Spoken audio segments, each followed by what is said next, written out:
Hello, everyone, and welcome back to the English Conversation Academy. I'm Emma, and I am so happy you could join us today for another practice session.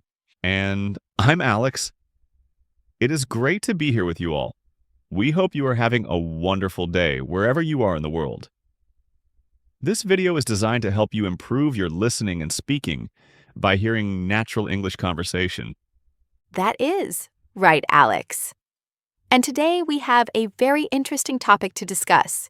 It is something that many people struggle with, but it is so important for a stable life.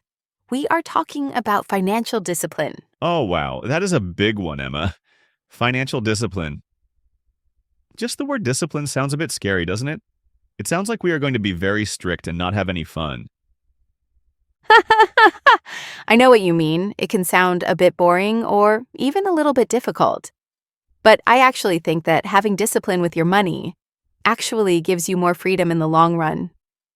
That is a really good point. If you control your money, then your money doesn't control you.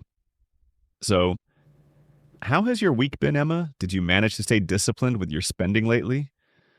Well, I have to be honest, Alex. It was a little bit difficult this weekend. I went to the mall with my sister, and oh my, there were so many sales going on. Oh no, the dreaded sales. That is the ultimate test for anyone trying to save money. Did you end up buying anything you didn't need? I almost bought a very expensive pair of boots. They were beautiful. But I stopped myself. I took a deep breath, and I remembered our topic for today. I told myself, Emma, do you really need these? Or do you just want them because they are on sale? Wow, I am impressed. That is a perfect example of financial discipline right there. You walked away? I did. I walked away. It felt a little bit sad at first, but when I got home and looked at my bank account, I felt so much better. I realized I could put that money toward my vacation fund instead. That is exactly how it works. It is all about making choices. I had a similar experience yesterday, but with food. I was so tired after work, and I really wanted to just order a big pizza and some wings. Oh, I love pizza. That is a very tempting thought when you are tired. It really is. But then I looked in my fridge, and I saw that I had some vegetables and chicken that I needed to cook before they went bad. I realized that ordering out would cost me $30 while cooking at home was basically free since I already bought the food. So, what did you do? Did you cook? I did. It took me about 20 minutes. And honestly, it tasted better than a greasy pizza.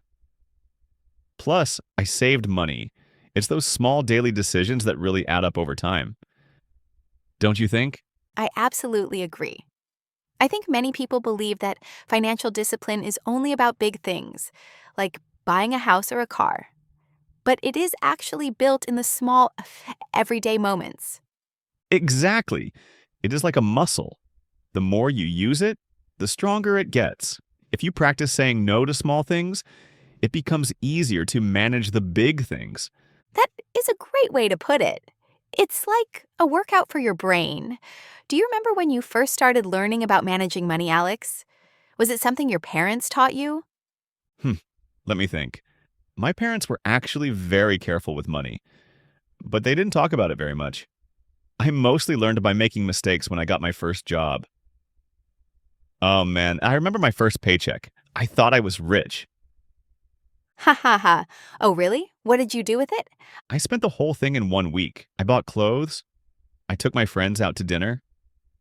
I bought some video games. And then I realized I still had 3 weeks until my next pay. And I had almost no money left for bus fare or lunch. It was a very long and hungry 3 weeks, and I can tell you that. Oh my, that sounds like a tough lesson to learn so early on. I think many of us have a story like that. I remember when I got my first credit card in university. I thought it was just free money. Oh no. The credit card trap. That is a dangerous one for a student. It really was. I bought a new laptop and some fancy clothes for interviews. When the bill came, and I saw the interest rate, I almost fainted. I realized I would be paying for those clothes for years if I only paid the minimum amount. That is the scary part of interest. It's like a hole that keeps getting deeper if you aren't careful. Did you manage to pay it off quickly? It took me a year of working 2 part-time jobs, but I did it. And since then, I have been very disciplined with credit cards. I only use them if I know I can pay the full amount at the end of the month. That is a golden rule right there. If you can't pay for it in cash, you probably shouldn't put it on a card, unless it's a real emergency. Of course. Right? But even then, having an emergency fund is part of being disciplined. Do you have a specific routine for saving money every month? I do. I follow a very simple rule. As soon as I get my salary, the first thing I do is move a portion of it into a separate savings account. I call it paying myself first. I love that expression. Pay yourself first. It means you treat your savings like a bill that you must pay, just like rent or electricity. Exactly. If I wait until the end of the month to see what is left, usually nothing is left. My hobbies and my daily habits seem to eat up whatever is in my wallet. That is so true. Money has a way of disappearing if it doesn't have a specific job to do. What are some of your hobbies, Alex? Do they cost a lot of money? Well, I love hiking and photography. Hiking is great because it's mostly free. I just need a good pair of boots and some water. But photography? Oh boy, that can get expensive very quickly. There is always a new lens or a better camera body to buy. I can imagine. How do you stay disciplined with a hobby like that? I set a hobby budget for the year. If I want a new lens that costs $500, I have to save $50 a month for 10 months. I don't allow myself to just buy it on a whim. It makes me appreciate the gear much more when I finally get it. That is a very smart approach. It's about delayed gratification. That is a big part of financial discipline, being able to wait for something instead of needing it right now. It is. And what about you, Emma? I know you love gardening. Is that an expensive hobby? It can be. Seeds and soil are cheap. But when you start looking at fancy ceramic pots and garden tools, it adds up. I try to be disciplined by trading plants with my neighbors. It's a great way to get new flowers for free. Wow, that is a great tip. It's social and it's budget friendly. My grandmother used to do that. She had a beautiful garden, and I don't think she ever bought a single plant from a shop. Your grandmother sounds like a very wise woman. I think older generations were often much better at financial discipline than we are today. They lived through harder times, so they knew the value of every penny. You are totally right. My grandfather used to say, look after the pennies, and the pounds will look after themselves. I think there is a lot of truth in that. There really is. Today, everything is so fast. We can buy something with one click on our phones. It makes it very hard to be disciplined when the temptation is always in our pockets. That is true. I actually deleted some shopping apps from my phone for that very reason. If I want to buy something, I have to go to the computer and log in. That extra step gives me time to think, do I really need this?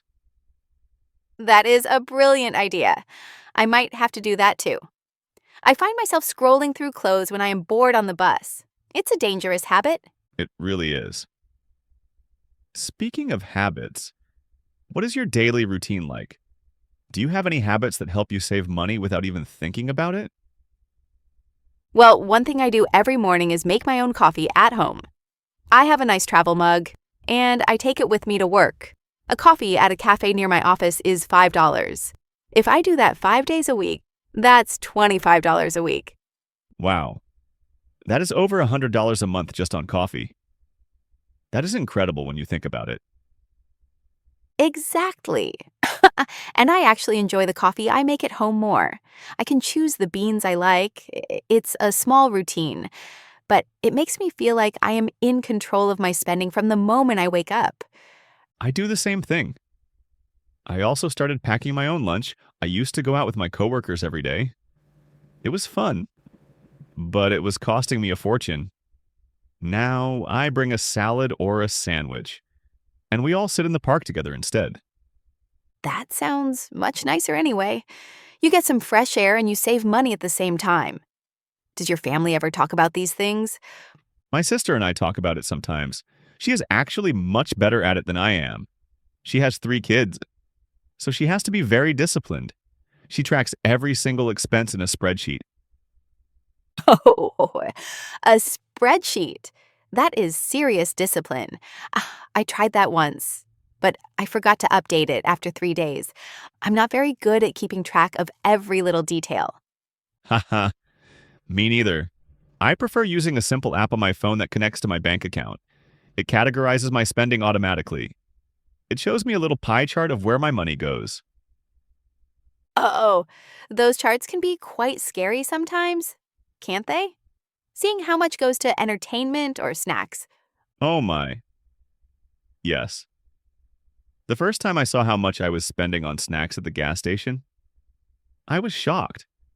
I thought it was just a couple of dollars here and there, but it was almost $80 a month. That is the latte factor people talk about. Small, seemingly unimportant costs that eat your budget. Once you see it on a chart, you can't ignore it anymore. Exactly. So, let's talk about the future. What are you practicing discipline for right now, Emma? Do you have a big goal? I do. I really want to buy a small cottage in the countryside one day. Somewhere quiet where I can have a big garden and maybe some chickens. It's a big dream. So it requires a lot of discipline. That sounds lovely. I can see you in a sun hat, picking tomatoes. That is a great motivation to save. It really is. Whenever I want to buy something unnecessary, I think about the cottage. It makes the no feel much easier. What about you, Alex? What is your big why? For me, it is travel. I want to take a year off eventually and just travel around South America and Asia. I want to see the world without worrying about my bank account every single day. Wow, that is an amazing goal. A whole year of travel. That will definitely require a solid financial plan. It will. I have a dedicated savings account for it. I call it the Freedom Fund. Every time I resist buying a new gadget or an expensive meal, I put that money into the Freedom Fund. Freedom Fund. I love that name. It changes the feeling from I am losing something now to I am gaining freedom later. That is the secret, I think. You have to change your mindset. Discipline shouldn't feel like a punishment. It should feel like you are taking care of your future self. I agree. It's like being a good friend to yourself. You wouldn't want your friend to be stressed and broke. So, why would you do that to your future self? Exactly. It's about being responsible. You know, I was reading an article the other day about people who are frugal. Do you consider yourself frugal, Emma? Hmm, that's a tough question. I think I am careful, but I wouldn't say I am extremely frugal. I still like to enjoy life. I think there is a balance. What about you? I think I am becoming more frugal. To me, being frugal doesn't mean being cheap. It just means being very intentional with your money. I don't mind spending money on things that truly bring me value, like a good pair of hiking boots that will last 10 years. Right. But you wouldn't spend money on a designer shirt just because it has a logo on it. Exactly. To me, that is a waste. I'd rather have the money in my travel fund. Do you find that your friends have the same attitude toward money? That is a great question. Actually, it varies a lot. I have some friends who are very disciplined, and we often talk about our goals. But I have other friends who love to live in the moment. They are always buying the latest clothes and going to expensive parties. Does that make it hard for you to hang out with them? Sometimes, yes, they might suggest a restaurant that is way out of my budget. In the past, I used to just go because I felt embarrassed to say no. I didn't want them to think I was struggling. Oh, I've been there. The social pressure to spend is very real. How do you handle it now? Now, I am much more honest. I just say, hey, that place looks amazing. But I'm really trying to stick to my budget this month. Can we go to that cute little taco place instead? Or maybe just have a movie night at my house? And how do they react? Usually, they are totally fine with it. In fact, sometimes they say, oh, thank goodness. I was worried about the cost too. It turns out many people are feeling the same way, but nobody wants to be the first one to speak up. Wow, that is so true. Most people are just pretending to have more money than they do because they are afraid of being judged. Being the one to say, I'm on a budget, can actually be a relief for everyone. It really can. It takes a lot of confidence to be disciplined in a world that is constantly telling you to spend, spend, spend. It's like we are swimming against the tide. Every advertisement, every social media post, it's all designed to make us feel like we need more to be happy. Oh, social media is the worst for that. You see people on luxury vacations or wearing expensive watches, and you start to feel like your life is a bit small. I've definitely felt that. But then I remind myself that social media is just a highlight reel. You don't see the credit card debt behind those photos. Haha, that is such a good point. You don't see the stress and the bills, you only see the sunset and the cocktail. We have to be disciplined with our minds as well as our wallets. So, for our listeners who are trying to practice their English and maybe want to start being more disciplined, what is one simple piece of advice you would give them? I would say, start with the 24-hour rule. If you see something you want to buy, wait 24 hours before you actually pay for it. Most of the time, the next day. You will realize you don't actually want it that much. I love that. It's simple and it works. My advice would be to look at your bank statement from last month. Just look at it. Don't judge yourself. Just see where the money went. Knowledge is power. That is so true. You can't fix what you don't measure. Oh, Alex, I just remembered something funny. Speaking of being disciplined, do you remember when we tried that no spend month challenge? Oh boy, don't remind me. That was one of the hardest things I've ever done. For those listening, a no spend month is where you only spend money on absolute essentials like rent and groceries. No movies and no takeout, no new clothes. I lasted about 2 weeks. Then my favorite band announced a surprise concert and I just couldn't say no. I felt so guilty. Don't feel guilty. You were disciplined for 2 whole weeks. That is a great start. And a concert is an experience. Those are often worth the money more than things anyway. That's what I told myself. But it taught me that I need to build fun money into my budget. If I try to be too strict, I just end up quitting altogether. It's like a crash diet. Exactly. If you only eat kale, you will eventually eat a whole box of donuts. Financial discipline needs to be sustainable. You need to allow yourself some small treats so you don't feel deprived. So, it's about moderation. Being wise now, but still enjoying the journey. Well said. I think we have covered a lot of ground today, Alex. We talked about small habits, big goals, and the social pressure of spending. We sure did. It was a really great talk, Emma. I feel more motivated to go home and check my budget now. Me too. And I hope all of you watching found this conversation helpful for your English practice. Remember, you can listen to this video again to really catch all the expressions we used. Yes, and maybe try to use some of these words in your own life. Talk to a friend about your freedom fund or your 24-hour rule. That is a great idea. Practice makes perfect, both in English and in money management. Well, I think it's time for us to head out. Thank you so much for being such a great partner for this conversation, Emma. Anytime, Alex. It was a pleasure. And thank you to everyone at home. Don't forget to like and subscribe to the English Conversation Academy for more videos like this. We have so many more topics coming up, so stay tuned. We wish you a wonderful and disciplined week. Yes, stay smart with your money and keep practicing your English. We are so proud of your progress. Goodbye, everyone. See you in the next video. Bye-bye for now.